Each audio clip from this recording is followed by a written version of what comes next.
At the moment in animal rights movement, no one really wants to invest in the next generation. So all the money basically goes to certain campaigns like welfarist campaigns.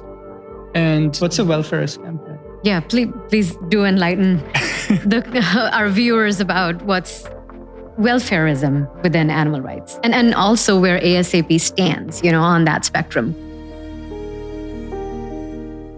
In ASAP, we want to make sure that we advocate for animals the same way that we advocate for humans. And as activists, every time we do activism, the biggest challenge we have is we show people what happens to animals and they say, yeah, this is definitely terrible. What if we just did that in a better way? Mm-hmm. Then I have to explain that there is no good way to kill an animal who doesn't want to die. Would that be okay if it was your dog, if I just gave your dog a good life and took it away? So it's very challenging, and there could be benefits, but really compared to how much money and efforts in our movement is going to that instead of doing something that is fundamental. And we keep talking about changing the system.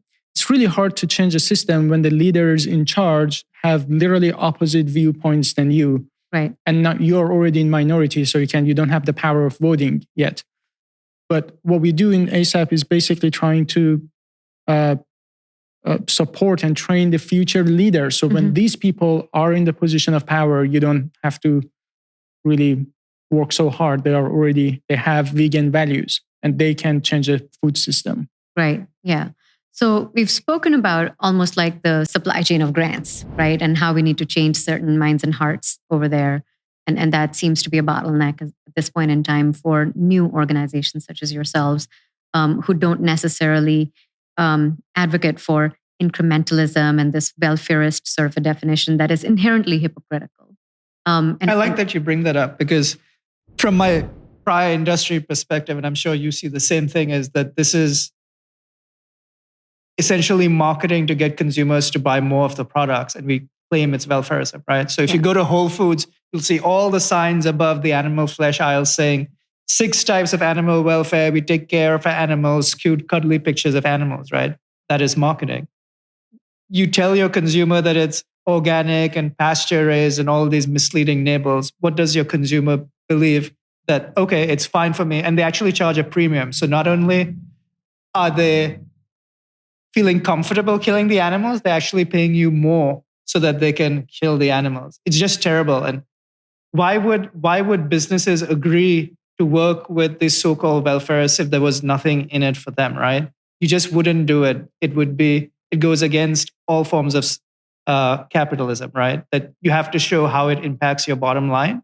If it does not impact your bottom line, you will not do it, right? Right. So all this is nothing but just marketing and advertising spend that actually increases or lifts demand that so-called animal rights people are actually funding. That makes me very sad. And I mean, honestly, when you look at the P&L, it, as you rightly mentioned, it is a premiumization business case. So it enhances profitability, and it's short-termist in that sense. It's really about riding that wave of humane and those kind of labels, as long as humans or consumers are willing to listen to them.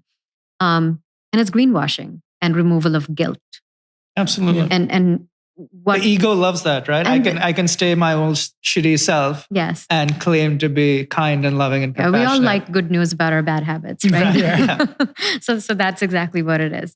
But what really excites me about the work that you guys are doing is that you're not that you're really talking about the urgency that all of us need to collectively demonstrate, because we're in the middle of, I don't know, the 6th or the 7th mass extinction at this point in time.